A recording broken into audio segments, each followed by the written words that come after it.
우리 함께 사도신경으로 우리의 신앙을 고백하겠습니다. 나는 전능하신 아버지 하나님 천지의 창조주를 믿습니다. 나는 그의 유일하신 아들 우리 주 예수 그리스도를 믿습니다.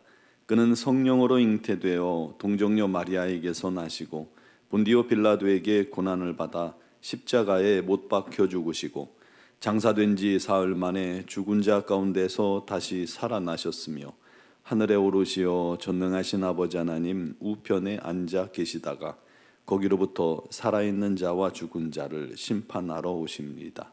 나는 성령을 믿으며 거룩한 공교회와 성도의 교제와 죄를 용서받는 것과 몸의 부활과 영생을 믿습니다. 아멘. 찬송가 260장 찬양 드리겠습니다.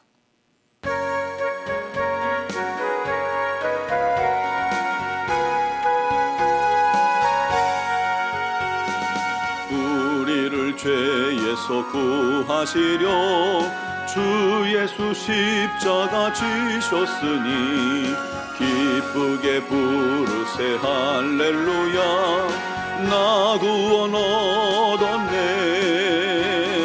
찬송하세 찬송하세 주님 나를 구하셨네. 찬송하세 찬송하세 주가 구원하셨네.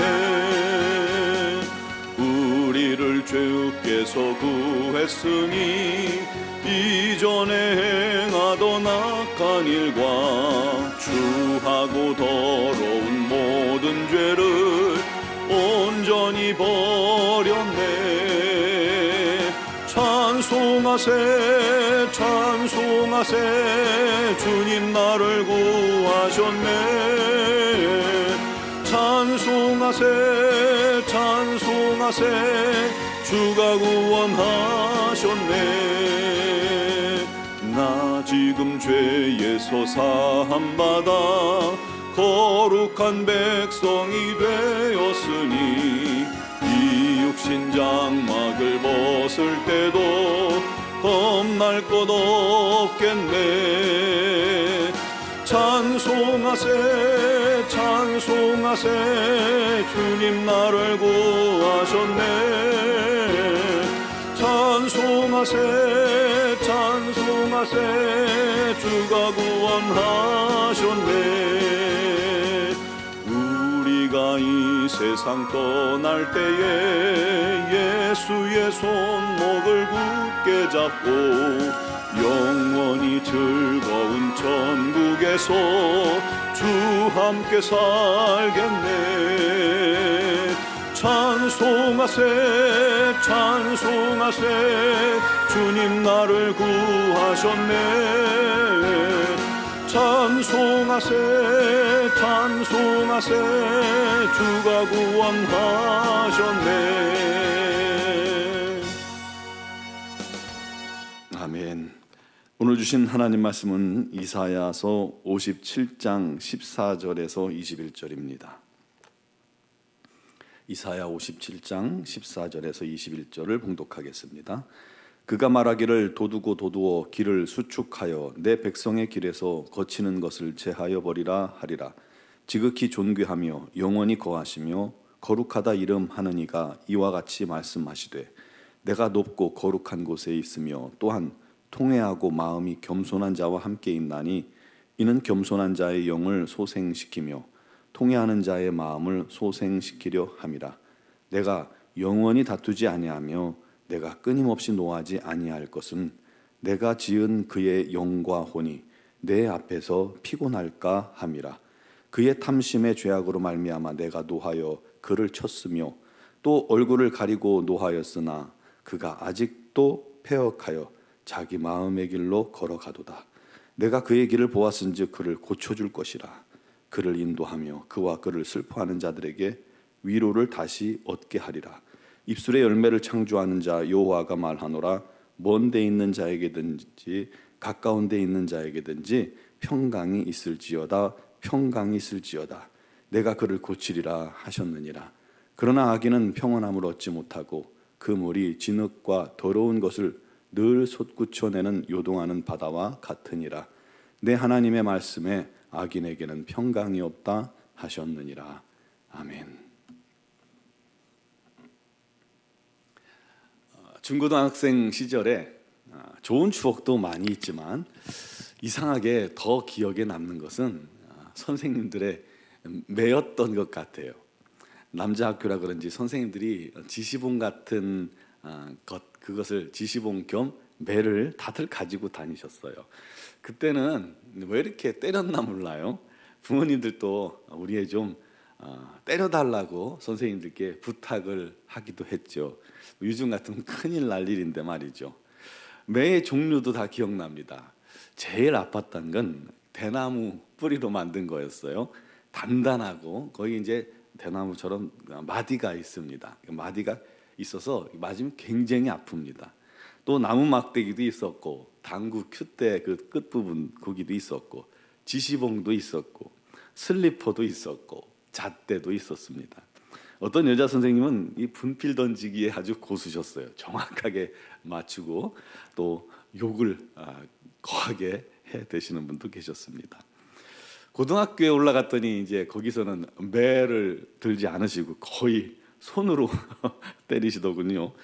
별명이 장풍인 선생님이 계셨어요. 거인찐으로 얼굴도 크고 키도 크고 손도 저희들이 2배 정도 되는 그런 손이었는데 이분이 마치 안수하듯이 학생들을 이렇게 확 머리를 때리면 잠깐 정신이 나갔다가 들어올 정도로 충격적이었습니다.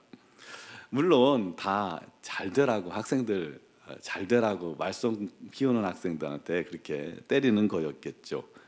그 중에는 즐기시는 분도 있었지만 말이죠. 그런데 아무리 곰곰이 생각해 봐도 매 맞고 변화됐다는 학생들은 한 명도 본 적이 없어요. 매 맞고 무서운 선생님은 매 때리는 무서운 선생님은 눈치 보고 도망 다녔지 그 훈육의 매 때문에 바뀌지는 않더군요. 이게 사람이 그런 것 같아요. 그런데 학생들을 진심으로 아끼고 애정을 가지고 대하는 선생님들은 매 한 대 때리지 않으시는데도 문제 아이들조차 그 선생님들 앞에서 눈물을 흘리고 무릎 꿇고 말을 청종하고 순종하고 변화되려고 애를 쓰고 노력하더군요. 정말 잊지 못할 은사시죠. 그런 분들이. 여러분, 우리 하나님께서 아무리 사람들을 사랑하시고 용서하시고 긍휼히 여기시고 오래 참으셔도 이 사람들이 참 문제예요. 끊임없이 범죄예요. 하나님을 멸시하고 대적하고 자기 마음대로 행합니다. 오죽하면 질투하시는 하나님이라고 하셨겠어요. 사랑하시기 때문에 질투하시는 것이죠. 그래도 백성들이 회개하면 끝까지 참으시고 기꺼이 용서해 주셨습니다. 문제는 이 사람들이 자꾸 죄를 범하다 보니까 나중에는 강팍해지고 이 죄의 굳은 살이 매겨서 마음에 회개하지도 않고 교만하지도 않고 악해져서요, 하나님을 떠나 아예 우상에게 가서 우상에게 절하고 있는 겁니다. 아무리 선지자들을 보내서 회개하라 회개하라 촉구하고 멸망과 심판을 경고했어도 도무지 돌이키질 않았습니다. 결국 하나님께서 꺼내신 최후의 카드는 뭐예요? 심판입니다. 멸망시키신 거예요. 얼마나 우리 하나님도 마음이 아프셨겠어요. 북이스라엘은 아수르 제국에 멸망했고 남유다는 바벨론에게 멸망했습니다. 백성들은 대부분 포로로 다 잡혀갔죠. 그렇게 70년이란 세월이 흘렀습니다. 포로로 끌려간 백성들은 그곳에서 나라를 잃고 나서야 고난당하는 장소에 들어가서야 비로소 후회하고 회개하며 바벨론 강가에 모여서 눈물로 기도하며 우리 하나님의 회복을 구하고 또 구했죠. 결국 70년이 지난 뒤에 하나님께서는 예언하신 대로 자기 백성들을 돌아오게 하셨습니다. 14절에 보니까 그가 말하기를 도두고 도두어 길을 수축하여 내 백성의 길에서 거치는 것을 제하여 버리라. 하나님의 자녀들, 하나님의 백성들이 돌아오는 이 고국으로 돌아오는 길에 그 어려움이 없도록 평탄케 하라는 거예요. 평탄케. 하나님께로 돌아오는 길을 방해하고 막는 것들을 다 제하고 평안하게 돌아올 수 있도록 모든 것을 준비해 주라는 것이죠. 우리 하나님은 높고 거룩한 곳에 계셔서 통회하고 마음이 겸손한 자와 함께 계십니다. 높고 거룩한 곳에 계시지만 또다시 통회하고 자복하는 겸손한 마음이 있는 자와 함께 하시는 하나님, 어디든 함께 하시는 하나님, 그 하나님께서 그들의 영을 소생시키시고 일으켜 주시겠다는 거예요. 그러면서 이런 말씀을 하셨어요. 내가 영원히 다투지 않고 끊임없이 노하지 않으시겠다, 그렇게 말씀하셨어요. 왜 그러냐면 내가 창조한 영들이 지쳐서 주저앉을 것을 아시기 때문입니다. 여러분, 고난도 오래 당하면 지쳐서 나가 떨어질 수 있잖아요. 우리 하나님께서 주시는 고난은 멸망, 그들을 저주하고 끝내기 위한 고난이 아니었잖아요. 회복시키기 위한 고난입니다. 여러분에게 주시는 하나님의 고난도 회복시키기를 원하시는 고난입니다. 그렇기에 이들이 완전히 낙심하고 끝나지 않도록 우리 하나님께서 그들을 때리시고 매를 대셨지만 다시 회복시키시고 노하기를 거두신다는 거예요.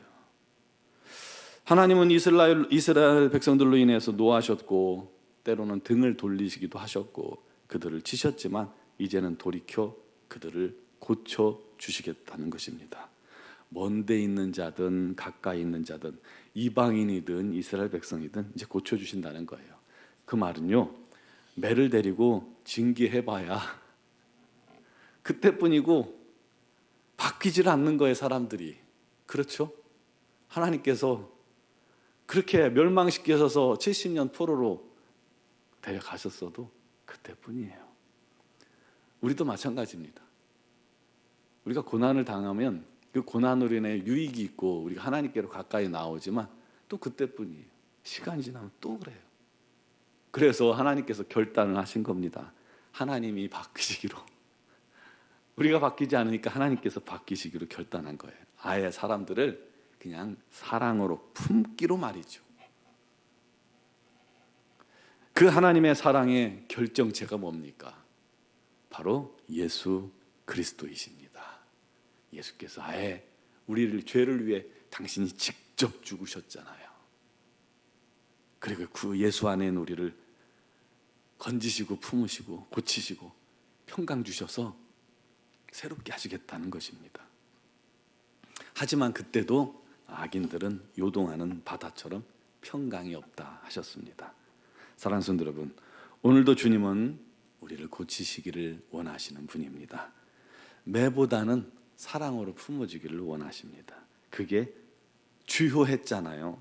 주님의 그 사랑 앞에 우리가 결국 감화, 감동, 감격해서 그 사랑, 그 은혜에 고꾸라졌고 그 앞에서 죄를 통해 자복하고 주님을 믿고 죄 사함 받고 변화돼서 하나님의 자녀가 됐잖아요. 하나님을 사랑하는 자들로 변화됐잖아요. 거기다가 세상이 줄 수 없는 평강까지 우리가 누리게 되었잖아요. 그 주님이 오늘도 그렇게 사랑으로 우리를 고치시기를 원하시고 계십니다. 우리가 주님께 나아가는 길에 거치는 것, 방해물을 평탄케 해 주십니다. 우리 주님께서 우리가 하나님께로 나아가는 것을 방해하는 것들을 평탄케 하는 그 작업 가운데 있을 때 그것이 마치 우리에게는 고난당하는 것처럼 느껴질 수도 있을 것입니다. 하지만 기억하시기 바랍니다. 내가 그 고난으로 말미암아 우리 주님 앞에 자꾸 나아간다면 우리 주님께서 나를 고치시는 중입니다. 고난 속에서 자꾸 주님이 생각나고 주님이 떠오른다면 우리 주님 앞에 나아가야 합니다. 우리 주님은 우리를 고치십니다. 영혼뿐만 아니라 우리의 육도, 질병도 고쳐주십니다. 그러니 오늘도 주님께 믿음으로 간절히 구합시다. 주님께서 치유해 주실 것입니다. 죄의 습관과 고집과 악한 마음이 있거든 회개하십시오. 미움과 다툼, 시기, 질투, 교만도 우리 주님께 다 아뢰십시오. 육의 연약함도 다 맡기십시오. 그러면 영적으로, 육적으로, 정신적으로 온전한 치유와 회복과 구원의 은혜가 넘칠 것입니다. 오늘도 우리를 고치시고 또 치료하시는 하나님, 그 입술의 열매를 맺으시는 하나님, 그 하나님께 여러분들을 맡기시고 주님 앞에 철저히 주님 앞에 나아가 겸손히 기도할 때 우리 하나님의 놀라운 은혜가 저와 여러분에게 넘치시기를 주님의 이름으로 축원합니다. 기도드리겠습니다. 사랑하시는 아버지, 우리는 부족하고 연약합니다. 우리 주님의 십자가 그 사랑이 없으면 우리는 도무지 구원받을 자격도 없고 가치도 없는 존재입니다. 우리 하나님께서 아무리 매를 때리셔도 또다시 강팍한 마음에 하나님을 떠나는 자들 아니었습니까? 그러나 우리 주님께서 십자가에서 죽기까지 우리를 사랑하시고 또 사랑하셔서 우리가 진실로 그 사랑 앞에 변화되게 해주시니 감사합니다. 하나님의 자녀 되게 해주시니 감사합니다. 주께서 사랑으로 우리를 변화시켜 주셨사오니 이제 날마다 우리 하나님 앞에 서는 자가 되게 하시옵소서. 물론 우리의 삶이 연약하고 부족하여 끊임없이 범죄하고 또다시 우리 하나님을 떠나기도 하고 우리 하나님과 멀어질 때도 있고 불순종하며 근심 걱정거리가 될 때도 있습니다만 우리 하나님 우리를 불쌍히 여기셔서 그때도 주님 앞에 선다면 고쳐주시고 치료하시고 새롭게 하여 주셔서 우리 하나님의 놀라운 은혜 가운데 또다시 나아가게 하여 주옵소서. 특별히 육신의 질고로 말미암아 어려움 당하는 지체들을 주님께서 고쳐주시기를 간절히 소망합니다. 그 영혼들의 아픔과 눈물을 주께서 아시고 그들의 기도를 주님께서 들어주시옵소서. 주의 이름을 부르며 주님을 바라볼 때 우리 하나님의 놀라운 임재가 그들 가운데 임하여 육신의 곳곳마다 치유가 나타나게 하여 주시옵소서. 힘들 때 주 앞에 감사로 나아가면 우리 하나님께서 그를 치유하여 주옵소서. 아버지, 영적으로 병든 자들을 치료하시고 마음의 병든 자들을 주님께서 위로하시고 새 힘을 허락하여 주시고 오늘도 믿음으로 간구하는 모든 기도에 우리 하나님께서 응답하여 주시옵소서. 미얀마 양군 한인중앙교회를 기억하시며 우리 하나님의 풍성한 은혜와 사랑이 가득 넘치게 하여 주시옵소서. 우리 선교사님들에게 건강 주시고 능력 더하여 주시옵소서. 우리 노원중앙교회를 사랑하신 하나님께서 이제 피택자들의 잘 준비되어져서 우리 하나님의 귀한 일꾼들로 세워지는 귀한 시간들이 되게 하여 주시옵소서. 오늘도 주의 이름을 부르며 기도하는 모든 심령들에게 우리 하나님의 놀랍고 크신 은혜가 넘칠 줄 믿사옵고 예수 그리스도의 이름으로 기도드리옵나이다. 아멘.